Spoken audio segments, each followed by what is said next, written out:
in Haiti. Well, what are the odds that Lachlan Crankswick, 41, from the National Research Council, Canadian Neutron Beam Centre, Atomic Energy of Canada Limited, Chalk River Laboratories, goes missing? I didn't even know we had a neutron beam center. But then I didn't know we made plasma rocket engines either. So this is a big learning curve for us. We must be in the 21st century.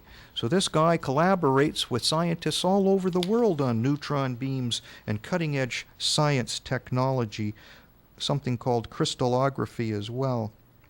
And he gets involved in other countries too, like Cuba, lifting them a little bit higher academically as well. So this is just an amazing, amazing story that this man would disappear. One of the other things that's, a little bizarre too is some of our latest serial killers happen to have family at Chalk River too, and maybe we wonder why we pulled the wool off our serial killer colonel at CFB Trenton.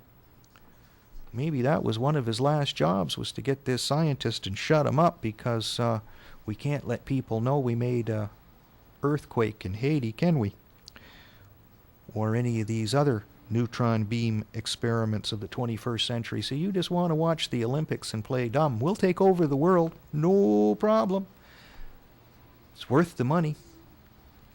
Medina's 9/11 comments hurt her Texas GOP gubernatorial race. So Glenn Beck sets up Deborah Medina in one of his shows, asks her a question about if she's a 9/11 truther, and when you say that, you say wingnut on his show. She didn't admit it. She denied it. He asked, do you believe the government was in any way involved in bringing down the World Trade Centers on 9/11? I don't have all the evidence, Glenn. I think there are some very good questions that have been raised in that regard, some very good arguments, and I think the American people have not seen all the evidence there. Well, that's quite true. Even the 9/11 Commission said the same thing. You haven't seen all the evidence. So how does that make her a wingnut? But see, Glenn Beck is on the 666 media, and he can't let anybody else assume any power, because that makes it a little difficult for the big bad guy to rule the world. So a fisherman wrote a little story about Sarah Palin, because she's always taken a lot of flack. And these are some things that I didn't know, but sometimes fishermen know a lot of things. So he says that she did a lot to tear up what they called the Corrupt Bastards Club, the CBC. That works out to 666, as you know.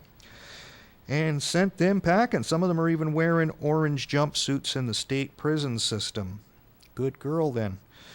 Fewer Alaskan politicians are around to protect huge giant oil companies. She enacted a new system of splitting the oil profits called ACEs, where we share the wealth with the people as opposed to plowing them under the ground like they do in many of the other countries that are just filthy, filthy rich with oil. They're so desperate that they have to actually cut into pipelines and sometimes get burned alive just trying to get basic little bits of fuel to cook their meals. But that's okay with big oil, but it wasn't okay with Sarah Palin. She's done this. It's too bad that can't be something done at the old governor's meeting to get people in third world countries to get some of these ACEs up their sleeves if they have sleeves.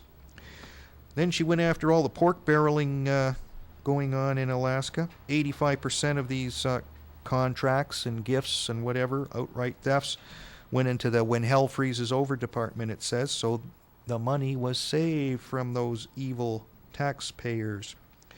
She got rid of a lot of extravagances like her cook, her state vehicle, her protection team, because she's in Alaska. She's got a concealed carry permit, so she can blow your balls off herself. She doesn't need 12 guys around her to do it. And besides, she probably knows history like Joe Biden. When they want to get you, the mental case gets through the door. So does the guy with the package. But if you got your own small concealable 45 ACP, guess what? You can fight back. She got into a natural gas pipeline project, the biggest in North America. For 30 years, Exxon had a lease on a major drilling called Point Thompson. They'd never use it. They were holding it for the price to go up. She said, I'm going to revoke your lease and kick your ass out of Alaska unless you start doing some work there. Good girl. She's already way ahead of the game for her plan for renewable energy use. America wants to get it up to 25% by 2025. She's there already and planned to be at 50% by 2025.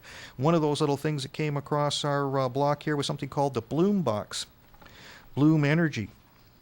The original technology from an oxygen generator meant for a scrapped NASA Mars program.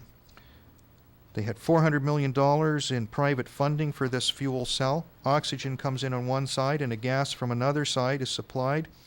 There's a chemical reaction required for power. The cells themselves are inexpensive ceramic discs.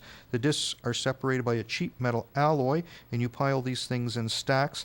64 of them stacked can provide power for a small business like Starbucks. But of course, we'll keep that buried, so you got to buy that big oil stuff.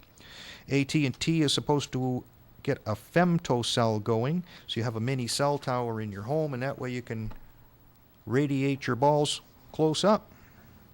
1,000 architects and engineers are calling for a new 9/11 investigation. I guess they're wingnuts like that lady running for governor in Texas, eh? But I remember being on or hearing this guy Richard Gage on the Richard Syrett show.